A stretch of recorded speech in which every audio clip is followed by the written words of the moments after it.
मानव अपने जीवन में मुख्य रूप से दो मार्ग पर भटकता है। पहला है संसार, दूसरा है संस्थाओं में भी जुड़ करके भटकाव। जो पहला है संसार, ये सब हर व्यक्ति जानता है कि व्यक्ति संसार में ही भटकता है। लेकिन जो दूसरा मार्ग है, किसी संस्था में जुड़कर भी भटकते हैं लोग। वो लोग कैसे भटकते हैं?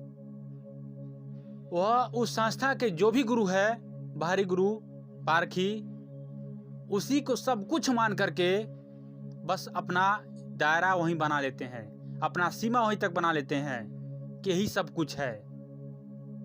बल्कि ये 100% गलत है। उसको गुरु से भी मुक्त होना है। जो बाहरी गुरु है, जो पारखी है, जो सहयोगी है, उससे भी मुक्त होना है। वह गुरु बंधन में बन जाता है जब वह उसी को सब कुछ मान करके ठहर जाता है कि यही सब कुछ है, तो वहीं पर गुरु बंधन हो जाता है, बाहरी गुरु बंधन हो जाता है। और उसका भटकाव वहां से भी शुरू हो जाता है, उसका खोज वहीं तक रह जाता है। क्योंकि उसका भटकाव, उसका खोज, उसका लगाव, उसका समर्पण उसी बाहरी गुरु के प्रति हो जाता है। और हमारा खोज स्वयं के प्रति होना चाहिए, हमारा समर्पण स्वयं के प्रति होना चाहिए, हमारा लगाव स्वयं के प्रति होना चाहिए, हमारा भाव स्वयं के प्रति होना चाहिए। तभी आप मुक्त की यात्रा पर चल पाएंगे, तभी आपका मोक्ष हो पाएगा, तभी आप स्वतंत्र के मार्ग पर चल पाएंगे, तभी आपको एहसास होगा स्वयं का, तभी आपको परम का बोध होगा। लेकिन मानो आज संस्था में जुड़ कर भी भटक रहा है। इसलिए आपको जो स्वयं में जुड़ाव है, उस जुड़ाव को समझना है, उस जुड़ाव को एहसास करना है। जो आप में और परमात्मा में जो जुड़ाव है, जो मिलन है, उसको एहसास करना है। आपको स्वयं को जानना है, ना कि उस संस्था के गुरु को जानना है। आपको स्वयं में समर्पण होना जरूरत है, उस बाहरी व्यक्ति के प्रति नहीं, उस बाहरी पारखी के प्रति नहीं। आपको स्वयं को जानना है, उस बाहरी गुरु को नहीं। आपको अपने भीतर एहसास करना है, ना कि उस बाहरी पारखी के भीतर नहीं। जीवन में हमें जो अनुभव होगा वही हमारे जीवन में काम आएगा, ना कि जो उनका अनुभव है उससे हमारा जीवन कल्याण होगा। नहीं, जो आपको अनुभव होगा वही आपके जीवन में काम आएगा। इसलिए आपको खुद को अनुभव करने की जरूरत है, खुद में एहसास करने की जरूरत है। लेकिन आज लोग संसार वाले तो भटक ही रहे हैं, बल्कि जो संसार से थोड़ा आगे बढ़ करके भी संस्था में जुड़कर भी भटक रहे हैं लोग। जितने महापुरुषों ने वह मोक्ष को प्राप्त किया, उन्होंने किसी संस्था से नहीं जुड़ा था।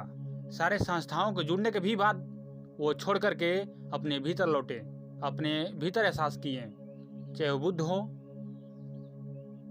बुद्ध भी अपने जीवन में कई लोगों के पास गए, लेकिन अंत में सबको छोड़ करके अपने ही भीतर लौटे और अपने ही भीतर को स्वयं का बोध किए, परम का बोध किए। तभी निर्माण हुआ, चाहे निर्वाण हुआ। निर्माण जो भीतर हुआ, जो संसार से अध्यात्म को निर्माण हुआ, परिवर्तन हुआ, और जब अंतिम पद में निर्वाण हो गया उनका, तो सबसे परम पद है, परम पद है वो,